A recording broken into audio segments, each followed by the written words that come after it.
الحمد لله رب العالمين.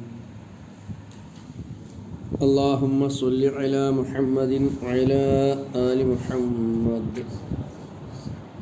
നോക്കിനി സൂറത്തു യൂനുസിലെ 103-ാമത്തെ ആയത്താണ്. 105-ാമത്തെ ആയത്ത്. أعوذ بالله من الشيطان الرجيم. بسم الله الرحمن الرحيم. وأن أقم وجهك للدين حنيفا ولا تكونن من المشركين. വഅൻ അഖിം വജ്ഹക, താങ്കളുടെ മുഖത്തെ ഉന്മുഖമാക്കണമെന്നും, ലിദ്ദീനി, ദീനിന് വേണ്ടി, ഹനീഫൻ, നിഷ്കളങ്കമായ രൂപത്തിൽ അല്ലെങ്കിൽ ഏകാഗ്ര ചിത്തനായ വിധത്തിൽ, വലാ തകൂനന്ന, ഒരിക്കലും താങ്കൾ ആകരുതെന്നും കൽപ്പിക്കപ്പെട്ടിരിക്കുന്നു. മിനൽ മുശ്രിക്കീൻ, ബഹുദൈവ വിശ്വാസികളിൽ പെട്ടവൻ. ഒന്നുകൂടെ അർത്ഥം പറയാം. വഅൻ അഖിം വജ്ഹക, താങ്കളുടെ മുഖത്തെ താങ്കൾ ഉന്മുഖമാക്കണമെന്നും അല്ലെങ്കിൽ താങ്കൾ നിലനിർത്തണമെന്നും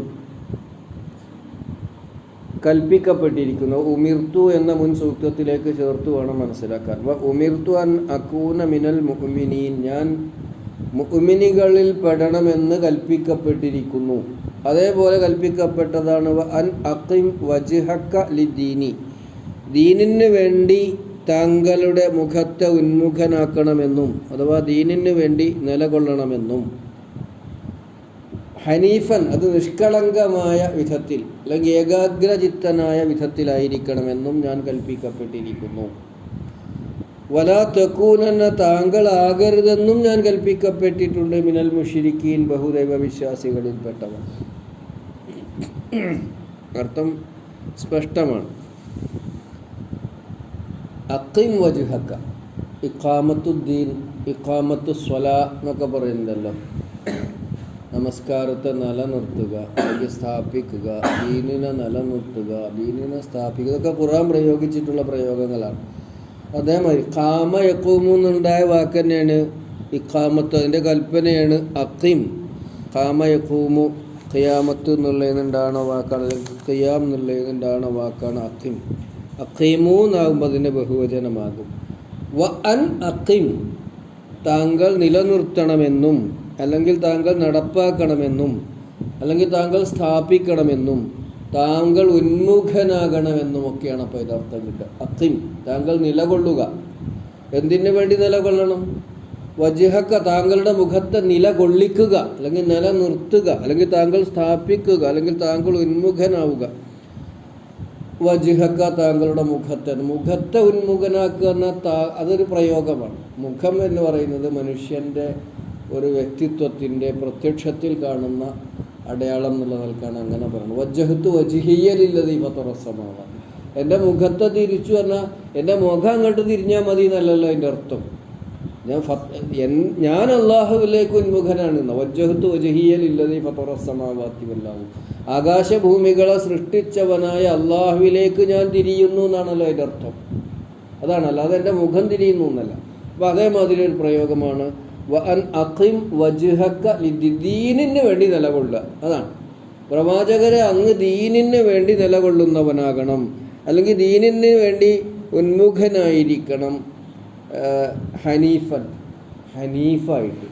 ഹനീഫ് പറഞ്ഞാൽ ഏകാഗ്ര ചിത്തന്മാർ. എന്താ ഏകാഗ്ര ചിത്തൻ എന്ന് പറഞ്ഞാൽ? അത് മാത്രം ലക്ഷ്യം വെച്ച് പ്രവർത്തിക്കുക. അള്ളാഹുവിൻ്റെ ദീൻ, അള്ളാഹുവിൻ്റെ പ്രസ്ഥാനം, അള്ളാഹുവിൻ്റെ ആദർശം, അതിനു വേണ്ടി നിലകൊള്ളുക. അതാണ് നബിയെ അങ്ങയുടെ കർത്തവ്യം.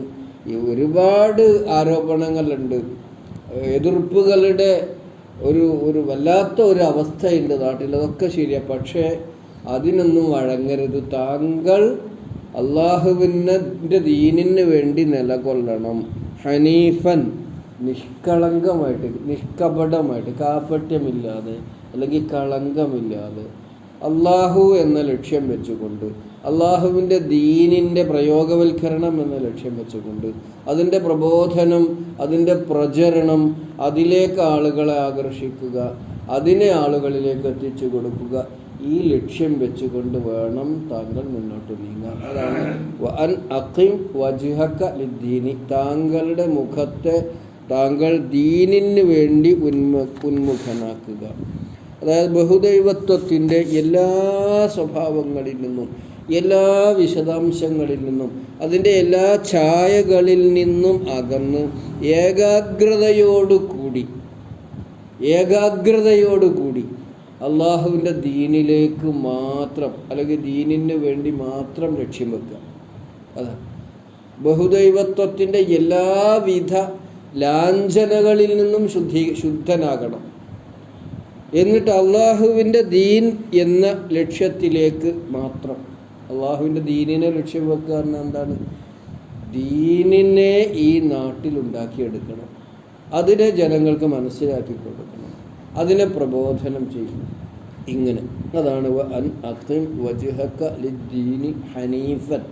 ഹനീഫിന് നിഷ്കളങ്കൻ എന്നർത്ഥം പറയും. യാതൊരു സ്വാർത്ഥ താല്പര്യങ്ങളും ഉണ്ടാകാൻ പാടില്ല, കളങ്കമില്ലാത്തവനായി, ആത്മാർത്ഥമായി എന്നൊക്കെ നമ്മൾ പറയണം. അതന്നെയാണ്.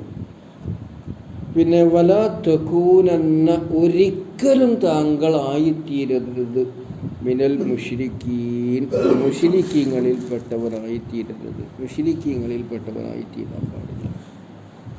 എന്ന് വെച്ചാൽ താങ്കളുടെ ലക്ഷ്യം ജനങ്ങൾക്ക് ദീനിനെ പഠിപ്പിച്ചു കൊടുക്കുക എന്നുള്ളതാണ്, ജനങ്ങളിലേക്ക് ദീനിനെ പ്രബോധനം ചെയ്യുക എന്നുള്ളതാണ്, ജനങ്ങളിൽ ദീൻ ഉണ്ടാക്കിയെടുക്കുക എന്നുള്ളതാണ്. ബഹുദൈവത്വത്തിൻ്റെ വല്ലാത്ത അതിപ്രസരമുണ്ട് നാട്ടിൽ എന്നുള്ളത് ശരി.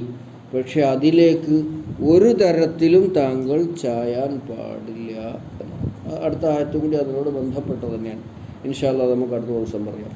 ഒന്നുകൂടെ അർത്ഥം പറഞ്ഞ അർത്ഥം വഅൻ അഖിം വജ്ഹക ലിദ്ദീനി ഹനീഫൻ, താങ്കൾ നിഷ്കളങ്കനായി ഏകാഗ്രചിത്തനായി ദീനിന് വേണ്ടി നിലകൊള്ളുക, അല്ലെങ്കിൽ താങ്കളുടെ മുഖത്തെ ദീനിന് വേണ്ടി ഉന്മുഖനാക്കുക എന്ന് പറഞ്ഞാൽ ദീനിനെ ലക്ഷ്യം വെച്ചുകൊണ്ട് നിഷ്കളങ്കമായി താങ്കൾ പ്രവർത്തിക്കുക. ദീനിനെ ലക്ഷ്യം വെച്ച് പ്രവർത്തിക്കുക എന്നാൽ താങ്കളുടെ ലക്ഷ്യം ഈ ദീനിൻ്റെ പ്രബോധനവും പ്രചരണവും പ്രയോഗവൽക്കരണവും വിജയവും തന്നെയായിരിക്കണം. അതാണ് വഅൻ അഖിം വജ്ഹക ലിദ്ദീനി ഹനീഫൻ, ഹനീഫായ നിലയിലാവണം. അത് നമ്മൾ വജ്ഹത്ത് ഓതുമ്പോൾ ഓതുന്നതാണല്ലോ അല്ലേ, ആത്മാർത്ഥതയുള്ള, നിഷ്കളങ്കതയുള്ള, കാപട്യമില്ലാത്ത എന്നൊക്കെയാണ് ഇതിനർത്ഥം. വലാ തകൂനന്ന, താങ്കൾ ഒരിക്കലും ആയിത്തീരരുത് മിനൽ മുശ്രിക്കീൻ, ഷിർക്ക് ചെയ്യുന്നവരിൽ. അങ്ങനെ പ്രവാചകൻ ചെയ്യുന്നത് കൊണ്ടല്ല, നേരത്തെ നമ്മളൊക്കെ കുട്ടികളെ ഉപദേശിക്കുമല്ലോ, കുട്ടികൾ അങ്ങനെ പെട്ടത് കൊണ്ടൊന്നുമല്ല. പലതര പുകവലി കമ്പനി ചെന്ന് ചാടരുത്, മദ്യപാനികളുടെ കൂട്ടത്തിൽ കൂടരുത് എന്നൊക്കെ അങ്ങനെ ചെയ്തിട്ടല്ലല്ലോ പറയണം, നേരത്തെ തന്നെ പറയും. പ്രവാചകനോട് അല്ലാഹു തആല ഇങ്ങനെ പലതരത്തിലുള്ള ഉപദേശങ്ങൾ നൽകിയിട്ടുണ്ട്. ഷിർക്കിലേക്ക് ചായരുത്, അങ്ങനെ ചാഞ്ഞിട്ടുണ്ടെങ്കിൽ അതേപോലെ സൂറത്ത് സുമറിലൊക്കെ പറഞ്ഞിട്ടുണ്ട് അല്ലേ, ലഇൻ അശ്റക്ത ലയഹ്ബതന്ന അമലുക, ഷിർക്കിലേക്ക് ചെന്ന് ചാറിയാൽ എല്ലാ അമലും നഷ്ടപ്പെട്ടു പോകും, നശിച്ചു പോകും. അപ്പോൾ അതാണ് ഇതിൻ്റെ ആശയം. അല്ലാഹു സുബ്ഹാനഹു വ തആല നമ്മളെയും എന്നും ദീനിന് വേണ്ടി, ദീനിനെ ലക്ഷ്യം വെച്ചുകൊണ്ട് പ്രവർത്തിക്കുന്ന, അതിനു വേണ്ടി അധ്വാനിക്കുന്ന ഭാഗ്യവാന്മാരിൽ രേഖപ്പെടുത്തുന്നതാണ്. ربنا لا تزغ قلوبنا بعد إذ هديتنا وهب لنا من لدنك رحمة إنك أنت الوهاب. ربنا اصرف عنا عذاب جهنم إن عذابها كان غراما إنها ساءت مستقرا ومقاما. ربنا آتنا في الدنيا حسنة وفي الآخرة حسنة وقنا عذاب النار والحمد لله رب العالمين.